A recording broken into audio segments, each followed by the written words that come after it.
hay un avance notable dentro de la conceptualización del sistema digestivo.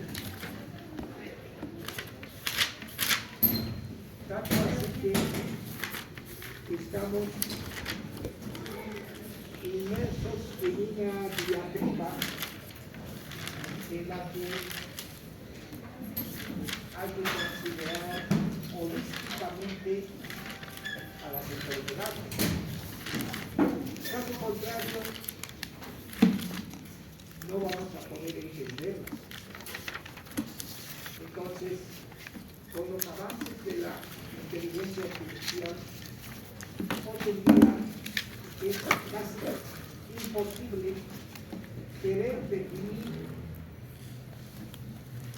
algo estructural dentro de parámetros moleculares. Por eso es que esto que no se entiende, y por aquí está el nombre de Einstein, uno de los grandes físicos, y aquí atrás estaba Isaac Newton, los dos grandes físicos, los más grandes físicos que hemos tenido en la historia universal. Ambos, Isaac Newton es el padre de la física y Einstein es el padre de la relatividad, pero bajo el punto de vista cuántico es el padre de lo que hoy tenemos en nuestros ordenadores cuánticos. Y ambos tienen algo en común. Ese algo en común es precisamente que tenían materia definida para definir sus investigaciones. Tenían materia para eso. El problema ahora es que la materia ya no es materia. Es que lo sustancial ya no es sustancial. Y ahí, en esa mezcla entre lo que es y no es, tenemos que diagramar conceptos. Y por qué en esta parte doy esta introducción? Porque no podemos practicar experiencias subjetivas solamente de una matriz. No, tenemos que ser un poquito más amplios. Nuestra visión tiene que crecer. ¿Por qué? Porque estamos hablando de aspectos moleculares. Y en el sistema digestivo se está viendo esto tremendamente. Puede ser que en el corazón, en el pulmón, en los riñones tengamos lo mismo, pero no se está obteniendo evidencia más abundante, sino es justamente en esto que estamos empezando hoy, que es el sistema digestivo. Por eso en el anterior slide, a ver si podemos sostener el caso aquí, lo que hemos adelantado.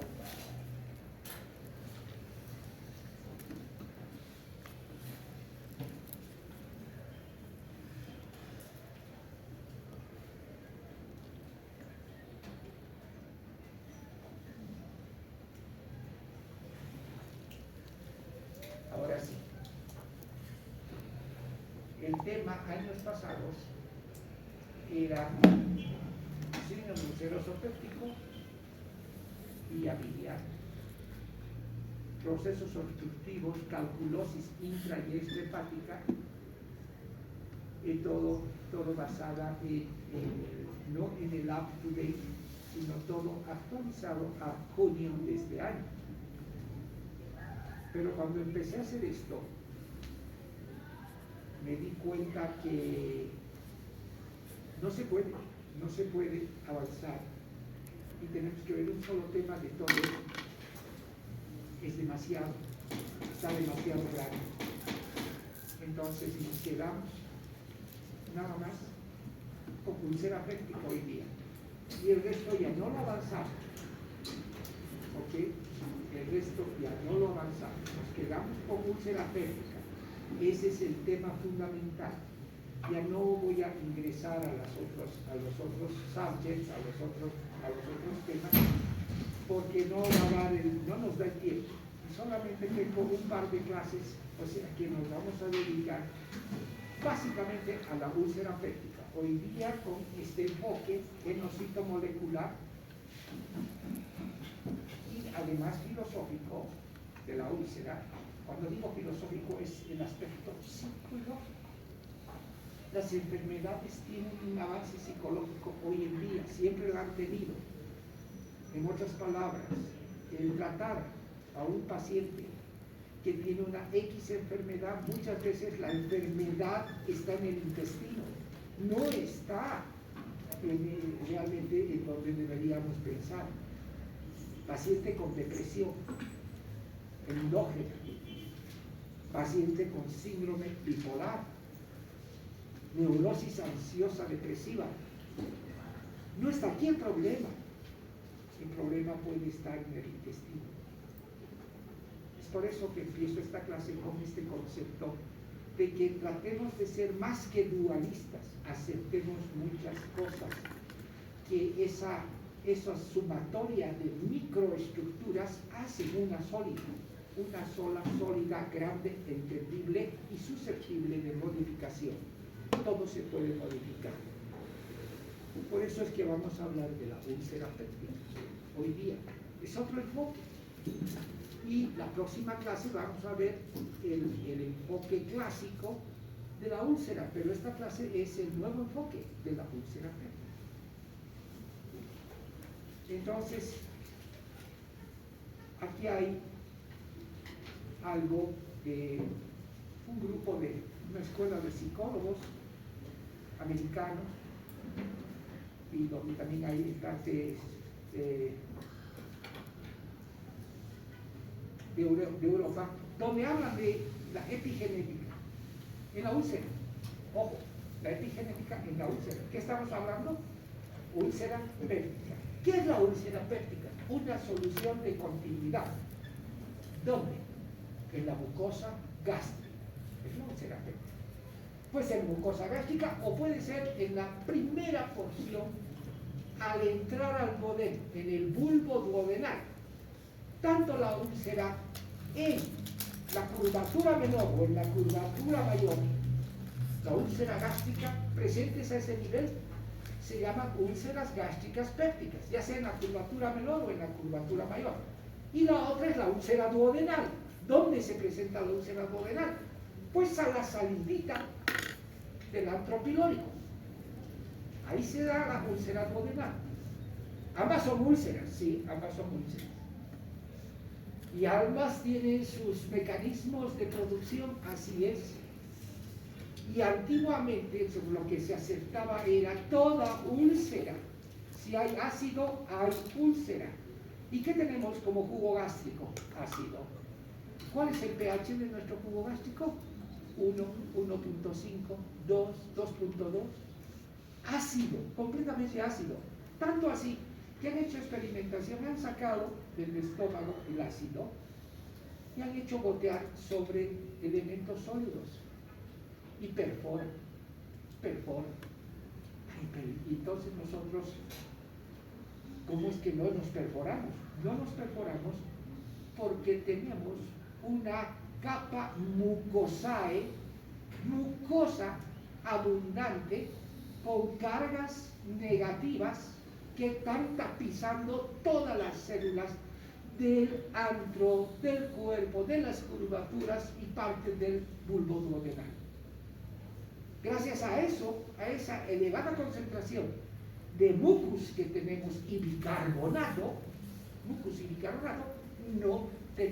no sufrimos daño. Pero es que habrá la enfermedad ulcerosa péptica, así se llama en general, sea úlcera gástrica, sea úlcera duodenal. La enfermedad ulcerosa péptica será tratable. Se podrán compensar. Habrá que aceptar el término de que si hay ácido, hay úlcera. Ya no. Porque hoy en día sabemos que las úlceras no solamente son por el estado ácido gástrico, las úlceras son también por estados alcalinizantes. Por eso es que quiero que ampliemos nuestro concepto. Los gastroenterólogos se han pasado todos los anteriores años, en el siglo pasado, incluso este siglo, se han pasado recetando antiácidos, bloqueadores H2, bloqueadores de bomba protónica. Eso es lo que han hecho. Se ha asumido que era úlcera por hiperacidez, y no existe siempre hiperacidez. Puede existir más bien hipoacidez o alcalinidad. Entonces, la úlcera tiene hasta un 70% aspecto cognitivo-conductual. Así que la úlcera péptica, ya no hay que pensar en que si hay ácido, hay úlcera. No, esos son bacanas. Antes también decían otro aforismo, decían la úlcera bonita no es cáncer y la úlcera fea es cáncer. Tampoco, ya no eso. La úlcera nace como úlcera y el cáncer nace como cáncer. No esperemos que una úlcera se transforme en cáncer, no va a dar eso, no hay eso, no está planificado, molecularmente hablando no se da. Entonces hay que cambiar conceptos. Ya no hay que ser muy amigo de los antiácidos, hay que ver mediante estudios de pHimetría gástrica. Estudios de pHimetría gástrica hay que hacer, estudios de la capacidad hidrogeniónica de las células parietales y principales para ver qué estamos enfrentando.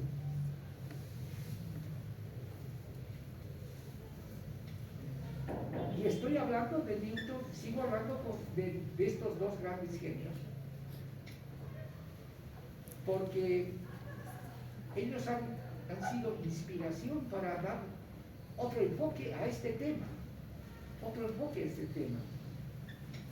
Entonces la función determina la estructura. Así era en la época de Newton, así ha sido hasta Einstein, que estamos hablando 60, ya para el 55, no 60, 50, 40, 50, ya para el año 55 fallece Albert Einstein, fallece el 55 en abril. O sea, todo lo que ha precedido a eso les ha dado campo para poder determinar ciertos elementos que estructuran definiciones. Y una de esas es que ustedes les han enseñado, así estoy seguro, al órgano lo hace la función. Queremos tener bíceps grande, tenemos que hacer pesas. Sí, pero es que ya no es así. Ya no es así. ¿Qué hay que pensar ahora? Si hago pesas, puede que saque un buen deltoides, un buen bíceps, tríceps, puede. ¿De qué depende? ¿De cuánto hago? ¿O depende de nuestra genética? ¿Saben de qué depende? Genética. Ya no es el órgano, la función, no, ese concepto hay que sacarlo de la cabeza. Entonces ya no, el órgano no hace, la función no hace al órgano, no, ya no, eso es muy pasado. Lo que hay que pensar son los determinantes cuánticos de la molecularidad de lo que estamos haciendo. Eso es lo que determina. ¿Por qué los sujetos del grupo étnico negro, por qué ellos tienen un físico envidiable? ¿Por qué? Son tremendos físicos que tienen y son del grupo étnico afroamericano. Envidiable. Sí, alguna vez, si habría envidiado algo, es ver a un negro así, caramba, con semejante masa corporal. Pero es que ellos no necesitan hacer mucho ejercicio. Su genética es bondadosa con ellos. Me estoy dejando entender. Toda la enfermedad ulcerosa péptica y todas las enfermedades, piensen bien, tienen que ver mucho con factores genocitomoleculares. O sea que Así hubiera mucho ácido, no va a haber úlcera, porque tenemos dos elementos fisiopatológicos fundamentales: la barrera defensiva, los factores defensivos, y otros, los factores agresivos. Entonces, eso es lo que hay que pensar. En cuanto a los fenómenos y epifenómenos, fenómenos de epigenética, los genotipos y los fenotipos son los que nos van a determinar, pero todos esos que son modificables. O sea que lo más importante de la enfermedad ulcerosa péptica es hablar del estado psicoemocional. Y luego vemos factores más manipulables. Esta clase está enfocada a eso, a hablar eso, que no lo tocan normalmente. Entonces, ¿qué tenemos en la patogénesis? Como hemos visto, dice aquí, los factores psicosomáticos y el estrés no explicarían en su totalidad la patogénesis de la úlcera péptica, sino en su totalidad. Pero hay un 60-70% que sí están inmiscuidos en los factores psicosomáticos. La úlcera péptica afecta en relación varones y mujeres, afecta dependiendo dónde está la úlcera. Por ejemplo, la úlcera péptica gástrica era más común en el siglo pasado, era más común en mujeres. Y la úlcera péptica duodenal era más común en varones. En este siglo, ya van 24 años que estamos en este siglo, ya no será así. Ahora resulta que las mujeres tienen más úlcera duodenal, las mujeres, más úlcera duodenal que los varones. ¿Cómo se explica esto? En que el grupo femenino de las mujeres están adoptando trabajos que antes no los adoptaban. En otras palabras, las mujeres ahora manejan absolutamente todo. Por lo tanto, el estado cognitivo, el estado psicosomático influye en la génesis de las úlceras. Entonces ha cambiado. Ahora, hombres y mujeres hacen úlcera duodenal. Ha cambiado totalmente. Y tiene que ver además con la relación que tenemos en nuestro intestino con el microbioma. El próximo tema que tenemos a la otra semana es microbioma intestinal, el nuevo cerebro humano. Por eso estoy dando esta clase de introducción, porque vamos a terminar hablando del microbioma. El microbioma también produce serotonina y tiene formación glial. ¿Y quiénes forman ese microbioma? Pues bacterias. Bacterias que tenemos que tener. Se ha llegado a tanto que hoy en día sabemos qué vamos a comer para alimentar nuestra flora microbiana. Así está. Y esto va a seguir avanzando en ese sentido. Sabemos cómo se realiza la absorción intestinal. Ya sabemos dónde está el microbioma, en el intestino grueso. Y hay que alimentarlo. Y no es nomás de tomar antibióticos porque estamos destruyendo nuestra flora microbiana. Ese concepto de manejo cambia transversalmente. ¿Quiénes más están involucrados? Además de los aspectos psicosomáticos, el pensamiento, el estrés, en la génesis de la úlcera, estos que están aquí. Y este juega un rol muy importante, el Helicobacter pylori. Helicobacter pylori. Se ha visto que el Helicobacter pylori es un factor agresivo. Es un factor agresivo. ¿En qué tipo de úlceras se producen más? ¿En las úlceras gástricas o duodenales? Pues en las úlceras duodenales. Está ahí, en las úlceras duodenales. Pero todos tenemos Helicobacter pylori, sí señor. Si ahorita hacemos un muestreo de todos ustedes y mi persona, todos vamos a dar positivo a Helicobacter pylori. ¿Por qué? Porque está dentro de la contaminación de nuestros alimentos. Nos vamos a contaminar. Más aún, si tenemos este sistema de alimentación. A veces, oye, ¿por qué no me invitas un poco de tu refresco? Y están tomando de la botella y le pasan. Y el otro agarra y toma de la botella. Se están transmitiendo, ¿qué cosa? Bacterias. Y entre ellos, ¿qué están transmitiendo? Helicobacter pylori. Hay que tener un poco de cuidado nada más. Pero de que igualmente vamos a agarrar Helicobacter, sí. Y otra cosa, Helicobacter pylori es fundamental, está en la estructura del microbioma intestinal. Ahí tenemos. Lactobacillus. Son lactobacillus. Bien, dicho esto, ya nos vamos aproximando poco a poco a las causas.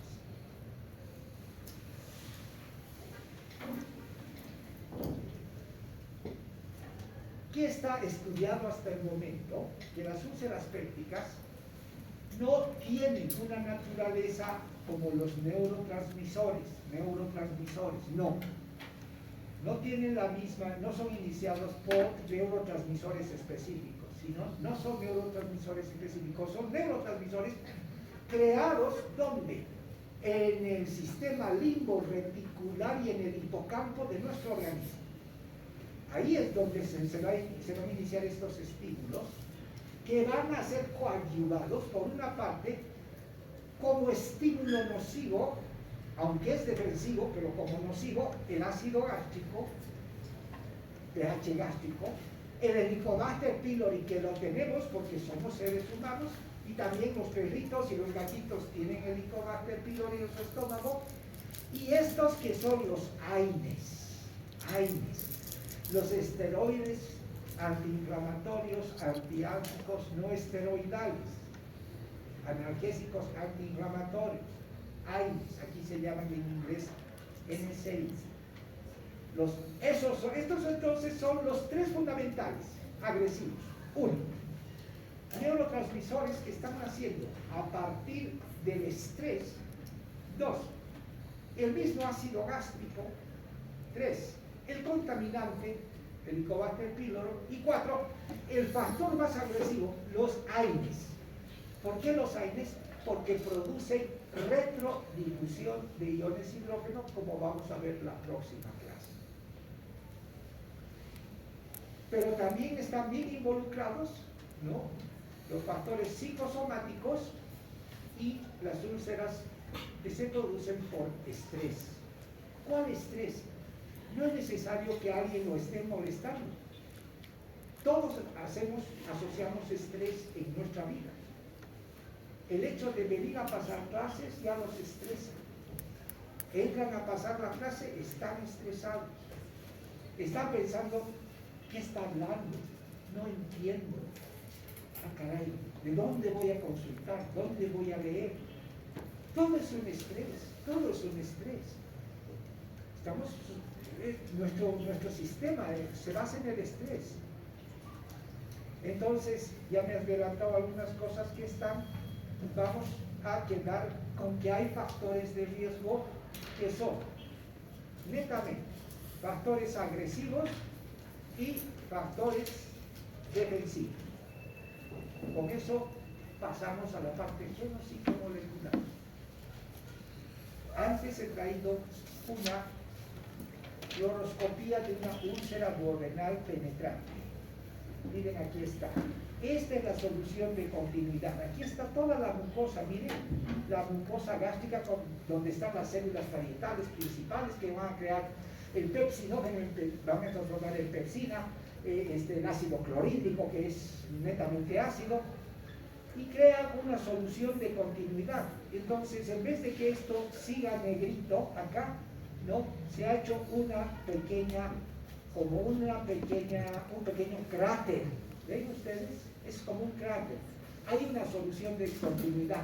Ya no hay continuidad en el epitelio. Se ha hecho un hueco, se ha hecho una úlcera. Esta es una úlcera que estamos observando aquí. Aquí está la úlcera. Obviamente, con fluoroscopía estamos viendo, le han dado un alimento varitado con bario, Y es por eso que vemos, ¿no?, contrastado, esto es una úlcera penetrante duodenal con vario, tomada de eso y se observa la úlcera. Miren ustedes, esta es la úlcera. Así empieza la úlcera. ¿Se va a volver maligna? No, esta es úlcera. La úlcera maligna es maligna. La úlcera benigna nunca se hace maligna. Eso sí mantenemos. Úlcera duodenal perforada. Aquí tenemos ya una tomografía. Esta es una tomografía. En tomografía, todo lo que se ve muy negro es aire. Todo lo que se ve muy negro, ¿qué cosa es? Aire, tomográficamente. Y todo lo que se ve bien blanquito es hueso. Hueso, costilla. Aquí está. Aquí está la costilla. Este es el hígado. Todo esto es el hígado. Y aquí estamos viendo aire de una úlcera duodenal perforada. Es el aire que está saliendo en esta tomografía. Esta es la columna vertebral a este nivel. Y a este nivel, a esta altura, dependiendo de esto, vamos a ver la primera parte que no se ve de los polos renales, el polo superior. Esta es una úlcera gigante gástrica. Pues, es una úlcera gigante. Pareciera que fuera cáncer, no, es una úlcera gigante. Miren las abrasiones, estas cositas rojas, esto es saliva, jugo gástrico y parte del jugo que está rodeando. Esta es una úlcera gástrica gigante. Bien, estas son susceptibles de tratamiento quirúrgico, no se puede hacer otra cosa. Entonces, veamos la parte genocitomolecular del aspecto del estrés psicopatológico.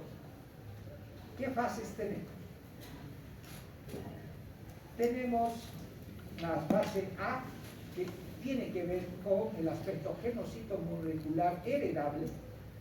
La fase B, que tiene dos subfases, la fase B1 y la fase B2, que a su vez van a dar origen a la fase C, y la fase C se va a clasificar en C1, C2, C3 y C4. Y estos van a dar origen a las fases tardías, la fase tardía de 1, de 2 y de 3. Esta es la fisiopatología genocitomolecular psicológica del paciente conductor. Esto no lo van a conseguir fácilmente, porque no está así estudiado. Alguien que tiene afición por la psicología va a encontrar estas cosas, que es lo que a mí me encanta, la parte psicológica. Y entonces, ¿los aspectos hereditarios son modificables? Sí, podemos modificarlo. El aspecto genocitomolecular lo podemos modificar, El aspecto, la epigenética, ¿podemos modificar medio ambiente? Sí, podemos modificarlo. ¿Qué podemos hacer? Para empezar, evitar los factores agresivos. Eso es lo que podemos hacer. ¿Qué es evitar factores agresivos? Para empezar, no tomaremos sustancias que son muy ácidas. ¿Y cuáles son esas sustancias muy ácidas? Pues todo lo que son medicamentos con el ácido acetil salicílico, y todos los AINES son ácidos. No hay que tomarlos. Pero es que yo tomo para el dolor de cabeza siempre mi aspirinita, que esto, que otro. No lo hagan, porque por cada aspirina que están tomando están destrozando su glucosa gástrica, están inhabilitando las células parietales y principales, y están creando canales para la retrodifusión de iones hidrógeno. No hay que hacerlo. Entonces, así de sencillo. ¿Y podemos manejar con la cabeza cualquier dolor? Sí se puede. La cosa es que nunca se ha intentado. ¿O han intentado manejar el dolor con su pensamiento? Nunca lo han hecho. Háganlo. Sí se puede. Sí se puede. Es cuestión de manejar. Entonces, evitemos los factores agresivos. Otra cosa, alcohol, tomar alcohol. Ese es uno de los factores más agresivos para la glucosa gástrica. Pero yo tomo cerveza, la cerveza no es ácida. ¿Cómo que no? ¿Cómo que no? Es igual que la Coca-Cola. Y la Coca-Cola es ácida, súper ácida. ¿Deberíamos tomar Coca-Cola? No, no se debería tomar Coca-Cola. Entonces, todos los factores que se puedan se evitan. ¿Para qué? Para bloquear los factores que nos pueden heredar. ¿Cómo vamos a bloquear los factores heredables? Bloqueando todo lo normal, todo lo que normalmente hace la gente, pues nosotros no lo hacemos. Entonces aquí tenemos, dentro de los factores, a las úlceras,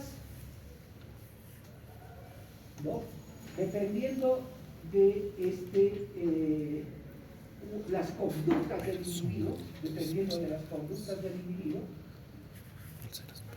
vamos a tener hasta los individuos que se preocupan y creen que están enfermos de todo, los hipocondríacos o las hipocondríacas. Manejar eso. El medio ambiente está en la escalera, en segundo lugar. Y aquí tenemos que ver todo lo relacionado con nuestro entorno y nuestro medio. Ustedes vienen a pasar clases, ese es su entorno. Luego van a su casa, ese es su otro entorno. Y si tienen algún amigo o amiga preferencial, por ahí enamorado, qué sé yo, ese es su otro entorno. No hay cosa más peligrosa que en este último entorno, él o ella sean citotóxicos. Desháganse de los tóxicos porque les van a crear úlceras duodenales.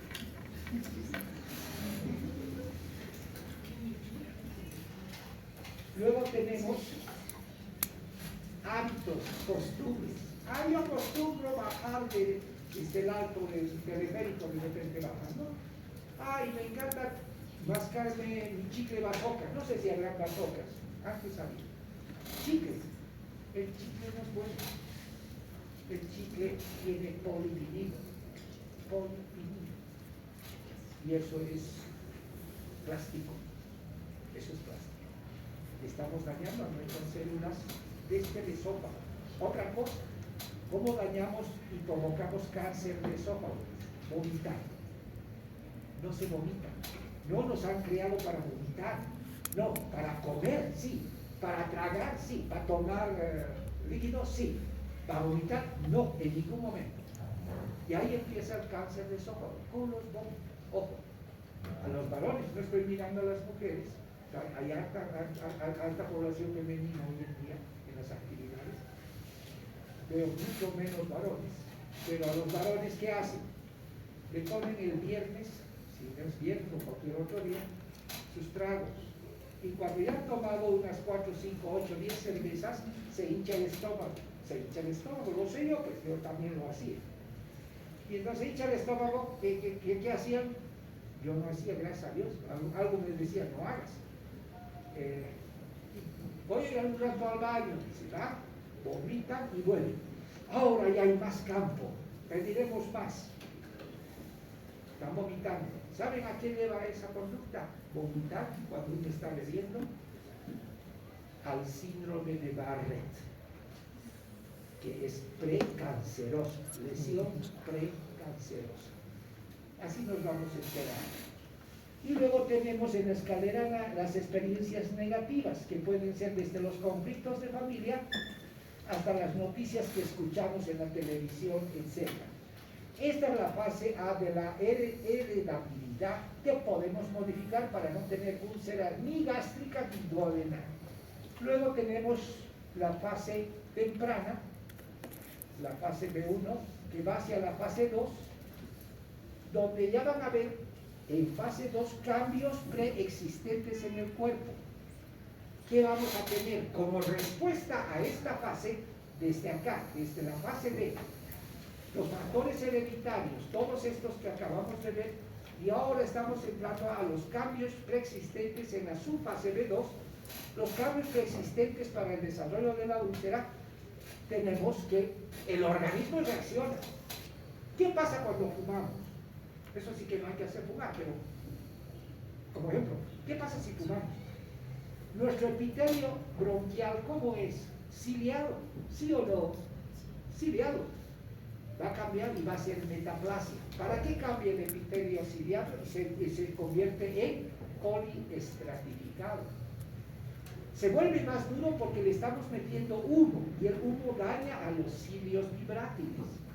Y entonces cambia. Hay un trastorno que se llama metaplasia. Lo mismo ocurre aquí. Si no modificamos nuestros patrones, nuestros hábitos, etc., vamos a empezar a tener en las células parietales y en las células principales hiperplasia e hipertrofia. Los primeros cambios son hiperplasia e hipertrofia de todas las células que producen ácido gástrico, ácido clorhídrico y pepsinógeno.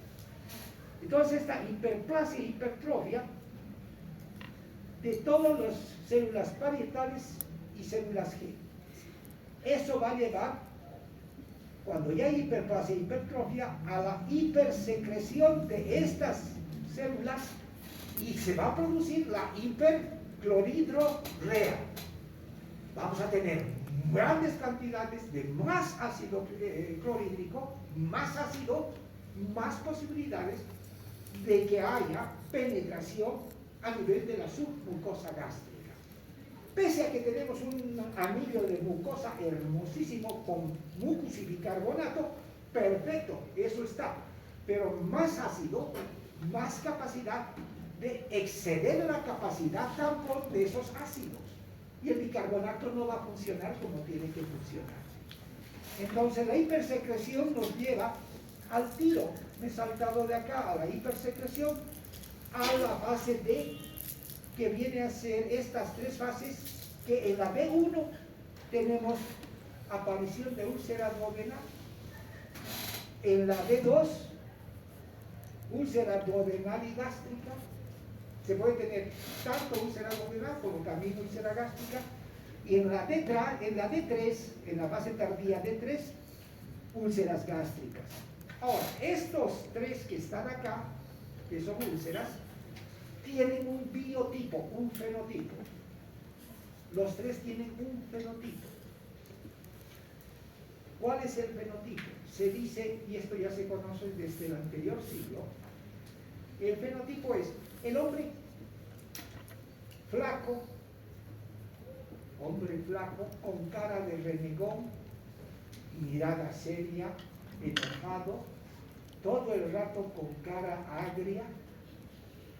Ese es el ulceroso duodenal. No se olvide. El gordito simpático, con chapas rosadas, que todo el rato está riendo, que no se hace problema de la vida. ¿Has almorzado? No, pero seguro que a la noche ceno. Y está tranquilo. ¿Tienes hambre? No tengo, pero no me importa. Es el sujeto feliz. Úlcera gástrica. ¿Estamos? De todas maneras, o el renegón o el feliz van a ser úlceras. Bien, y hay que evitarlo. ¿Por qué? Porque la úlcera trae problemas, ¿no? Es una de las causas principales para ausencias laborales. Bien, con esto que estoy hablando, creo que el mensaje está bien, va a quedar bien interpretado. Décadas pasadas, hablamos de los 90 al 100, al 2000. No había un conocimiento de la susceptibilidad génica. No había. En los 90 ha empezado esto. Se sabía de algunos esbozos de factores genéticos, algunos. Se hablaba de un patrón de herencia poligénica. Sí, ya se hablaba. Por eso les digo, son factores que hay que modificar. Podemos tener algunos factores, pero los podemos modificar, evitando, pues, por ejemplo, es interesante la diferencia entre comer locoto. ¿Conocen el locoto, no? Okay. Imposible que no, porque el locoto es nuestro, no es típico nuestro, de Bolivia. Bueno, el locoto es mejor que el ayajo. Ahorita me están mirando, pero si el ayajo se hace de locoto, sí, pero es que al ayajo ya le han metido otras cosas. En cambio el locoto, bien lavadito, cortadito, se me está haciendo agua a la boca, bien cortadito, justo en las venas, porque es más picante, con un poquito de sal, ahí sí pónganle un poquito de sal, ¿Y cómo dice el locotito? Tiene caspasas, que es una maravilla, el locoto. Así que les va a ayudar a su proceso digestivo. No les estoy haciendo que se vuelvan, por favor, locoteros aquí. Ay, por culpa de ese doctor, ahora me encanta comer con locoto todo. No estoy diciendo eso, pero es bueno, porque necesitamos. El locoto es rico también en capsaicina, que son excelentes elementos moleculares para la absorción inclusive. Entonces la fisiopatología en esos años era distinta entre úlcera duodenal y úlcera gástrica. Hoy en día ya hemos visto que las dos van a llevar a úlcera, ya sea gástrica, duodenal o gástrica y duodenal, las dos al mismo tiempo. La hiperpepsinogenemia era un marcador de herencia autosómica dominante. Ahora se sabe que no se hereda, no es autosómico dominante. Se hereda el trazo genocitomolecular, nada más. Ese trazo lo podemos controlar,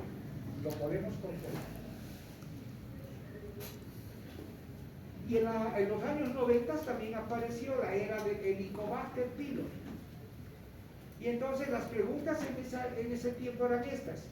¿Son factores genéticos los que predisponen a la infección con Helicobacter pylori? Ahora sabemos que no son genéticos, son medioambientales. Está en la lechuga que comen. La lechuga no está bien lavada, seguro que de repente está contaminada con HP, Helicobacter pylori. ¿Estamos? Entonces, verduras, la fruta, ¿lava la fruta? No, mucha gente no lava. Agarra, ve la fruta y la manzana está brillando o no brilla una manzana.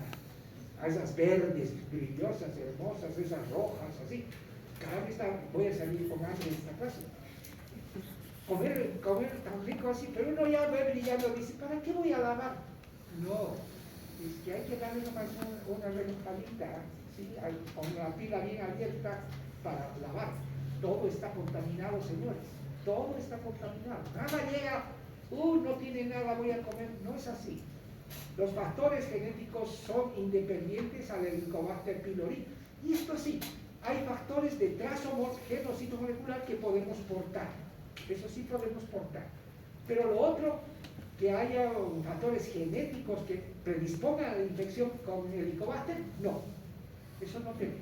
El Helicobacter lo agarramos por contaminación. Se ha determinado que existe un polimorfismo genético que actúa sinérgicamente entre el huésped, bacterias, citoquinas, la cascada de citoquinas y el gen. ¿Qué se llama este polimorfismo? El ICA1. Y esto lleva a qué enfermedad? A la enfermedad ulcerosa duodenal. El ICA1 puede llevar, ya se ha identificado este polimorfismo, lleva a la enfermedad ulcerosa duodenal, no gástrica. Genomas, ahora veamos, estudiemos al Helicobacter, genomas del Helicobacter. Tenemos genomas del Helicobacter y polimorfismos del huésped involucrados en la activación de genomas del Helicobacter. Tenemos la interleuquina 1 beta, sin activar interleuquina 1,6, úlcera duodenal. Mecanismo de esto para la presentación, inflamación de la misma. ¿Cómo se inflama? Cuando tomamos tabletas N6, que son los derivados para analgésicos no esteroidales, fenilbutasona, todo el mundo toma. Yo he conocido gente que cualquier dolorcito que tiene de cabeza, lo que sea, ya están tomando algo, incluso se ponen supositorios de indometacina. Ay, no, me sienta muy bien, porque me duele la cabeza, me duele mi hombro, me duele mi codo, me duele la rodilla, no sabe ni por qué le duele, pero ya está tomando el analgésico. Y eso produce retrodifusión de qué cosa? Iones hidrógeno. Los iones hidrógeno, ¿qué van a hacer? Destruir la mucosa gástrica y la úlcera va a aparecer. O sea que hay que ser enemigo de estar tomando analgésicos no esteroidales, antipiréticos para nada, no necesita. Muy bien.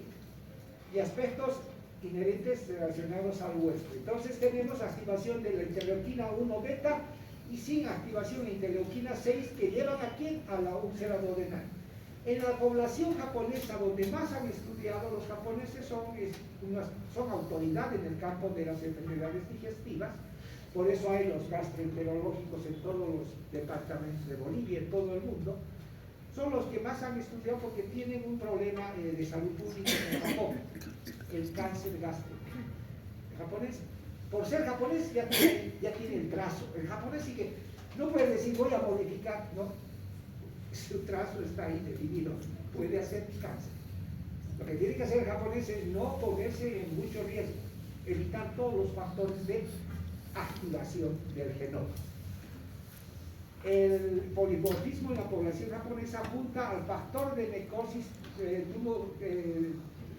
factor de necrosis tumoral y no a la interleuquina 1 beta esta, no. ¿Qué produce ese polimorfismo? Allá para los japoneses, úlcera gástrica y cáncer gástrico, pero no úlcera duodenal. En Bolivia tenemos más pacientes ulcerosos duodenales que gástricos. Según un pequeño estudio que han hecho, se necesitan hacer más estudios. Pero la úlcera gástrica es úlcera gástrica y el cáncer gástrico es cáncer gástrico. Nunca evoluciona una úlcera gástrica a cáncer. Por favor, el cáncer nace como cáncer. Nace como cáncer. La úlcera no se convierte en cáncer. ¿Qué quiere entrar?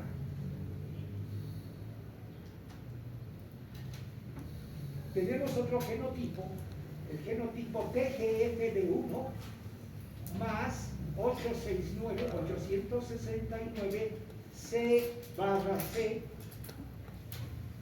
Este genotipo más bien es bueno porque disminuye el riesgo de desarrollar úlcera duodenal. En otras palabras, la gente que porta este genotipo TGFB1 más 869-CC tiene menos riesgo de hacer úlcera duodenal. El polimorfismo génico en relación a las ciclooxigenasas, ¿qué quiero decir con ciclooxigenasas? Con la activación de las cascadas de las citoquinas. Tanto para la COX-1 y las prostaglandinas son factores que estaban siendo considerados hasta el 2015. Hoy en día esto ya ha avanzado y hoy ya se tienen exactamente los polimorfismos.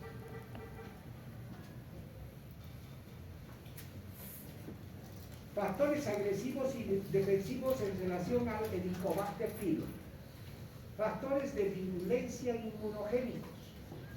Estas son proteínas de señalización que se miden para cuando se estudia al Helicobacter pylori en un estudio endoscópico. Se manda al examen citoquímico. Tenemos una proteína de señalización que identifica el Helicobacter pylori, que puede ser la ACAC, la otra será ABAC y la otra será ABA. Esta ACAC se parece a la citotoxina ABAC y la adesina es la adesina BABA.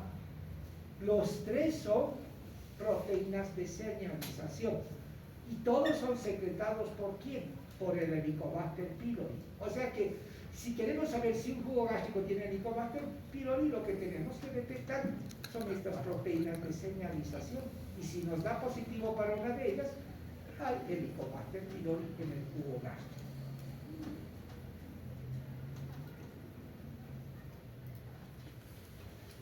La SACA induce la respuesta proinflamatoria por una parte y la proliferación intracelular en el huésped.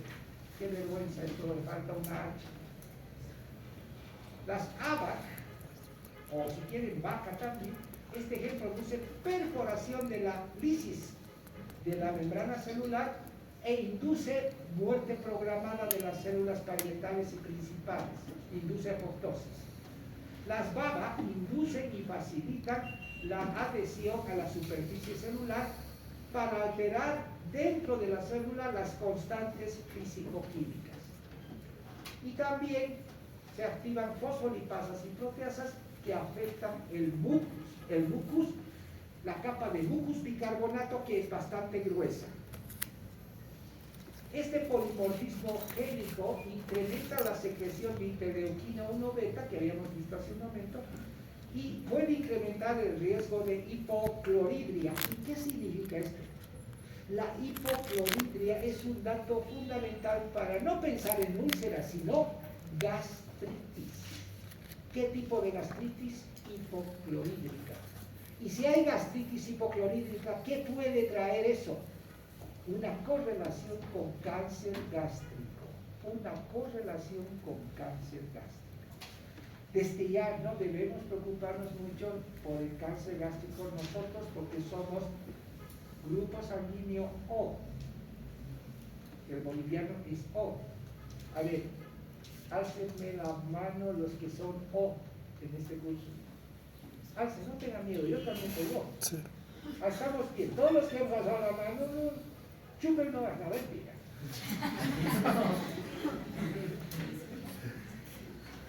Muy bien. Entonces, sí, nos protege un poquito. Nuestro grupo sanguíneo O es todo protector para el cáncer gástrico. Hay otros cánceres que nos pueden afectar. Bueno, entonces aquí tenemos esta tablita que la hice en base a todos los datos, y tenemos el ABAC, función toxina. El PACAC, este es gen codificador. El ACAC es de proliferación celular. El BABA es adhesina y el OIPA también es adhesina. Características, están aquí descritas todas las características. Por favor, esto consideren para leer para el examen respectivo estas características. Y la enfermedad que produce el genoma ABAC es úlcera duodenal y cáncer gástrico. El GAPA es úlcera duodenal y cáncer gástrico. El CACA es úlcera duodenal, cáncer gástrico. Y el BABA, úlcera duodenal, pero también cáncer gástrico. Todos están relacionados con la úlcera duodenal. Y este OIPA, que es de la gastritis crónica y la enfermedad ulcerativa duodenal. Gastritis crónica es OIPA. Muy bien, estos son los genes. ¿No? Porque la clase tenía este sentido de hacer precisamente los aspectos genocitomoleculares, tanto psicológicos como también físicos y de enfermedad. El genoma del Helicobacter ya se ha determinado 1.65 millones de pares de bases, o sea, de pares de bases como adenina, guanina, citosina, timina y uracilo. Todos esos. Codifica aproximadamente 1500 proteínas, el genoma del HP. Entre estas proteínas están las HOP, que son proteínas de membrana externa, ureasa positivos, y la citotoxina vacuolizante vaca. Vuelvo a repetir, dentro de estas 1500 proteínas están proteínas de la membrana externa de HOP se llama, ureasa positiva, y la citotoxina vacuolizante vaca. La mayor parte de las cepas tienen un genoma que codifica a la isla de patogenia, al grupo familiar, al clon CAC-PAI, el clon CAC-PAI. No se olviden que todo viene por clones. Cuando hablamos de clones, estamos hablando un poquito de células oncogénicas. Otros factores bacterianos son catalasas, lipasas, adhesinas, factores antiagregantes y PIC-B. ¿Qué es el PIC-B? Inductor de citoquinas. Muy bien. Si han sacado foto esto, mejor. Mejor, porque no es muy fácil de encontrar esta información. Mejor. Ok. Y para terminar, esto es un poquito de lo que se llama datos de oro, que me gusta. En mi libro van a ver siempre tips de oro, siempre hay algo de oro. A ver, veamos la duodenal con la gástrica para diferenciar ambas para terminar esta clase. Tenemos localización. La duodenal está en el duodeno, primera porción y más frecuente en la pared anterior del duodeno. La gástrica está entre el cuerpo y el antro, entre el cuerpo y el antro, entre el cuerpo gástrico y el antro pilórico. Y más aparecen a lo largo de la curvatura menor. En la curvatura chiquitita del estómago, ahí se localizan más las úlceras gástricas. La curvatura mayor, no. Asociación con el Helicobacter pylori. Casi 90-100% en la úlcera duodenal se da el Helicobacter pylori. El Helicobacter está involucrado en la úlcera.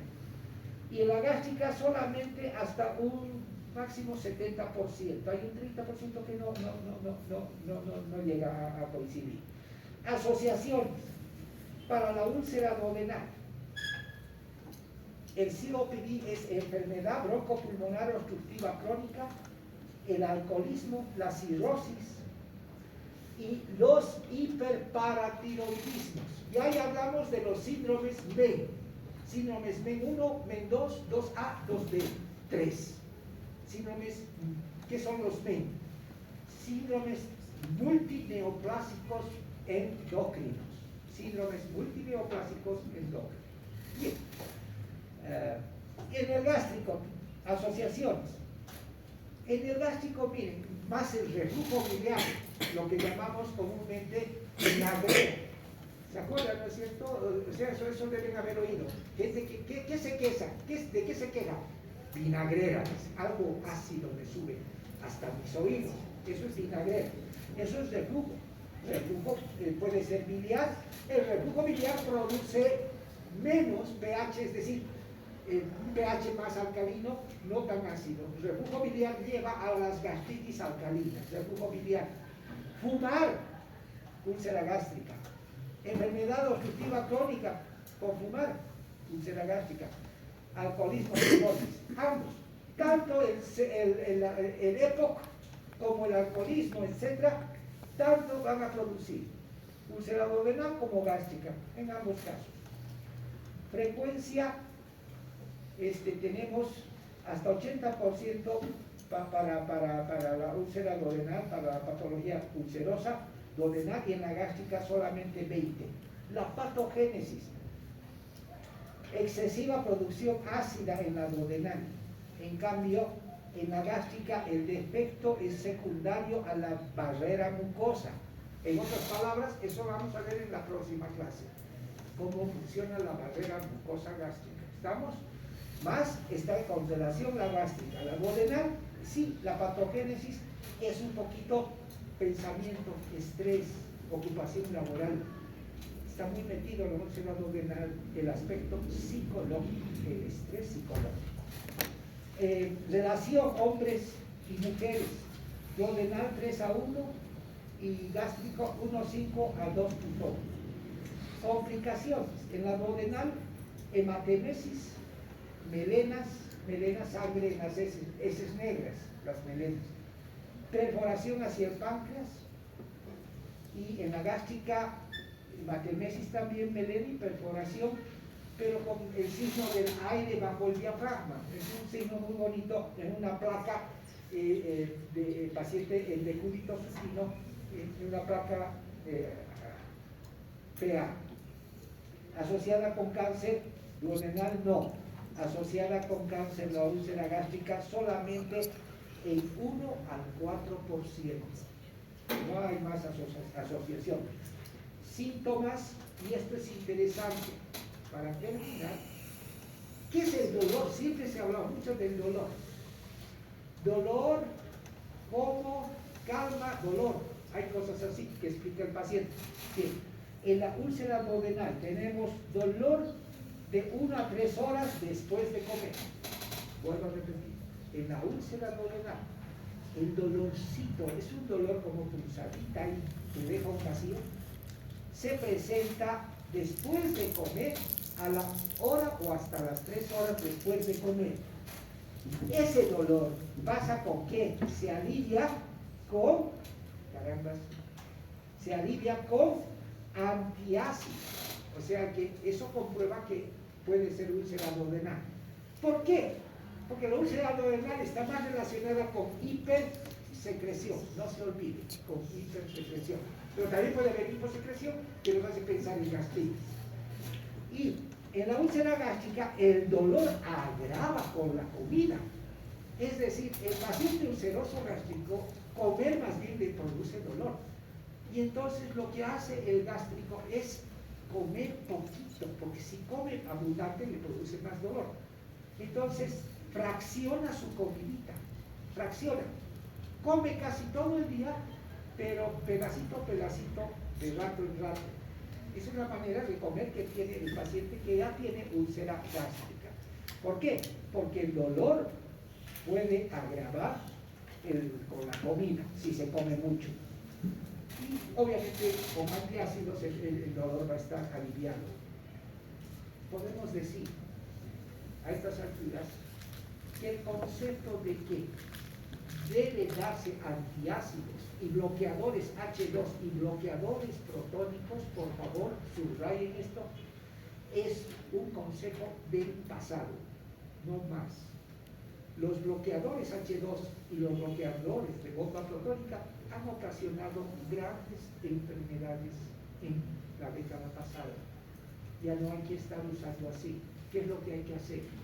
Hacerse una consulta con un especialista, un gastroenterólogo, que haga el estudio de la gasométrico de la barrera mucosa gástrica, que haga una biopsia y haga el estudio necesario para identificar si hay o no Helicobacter pylori.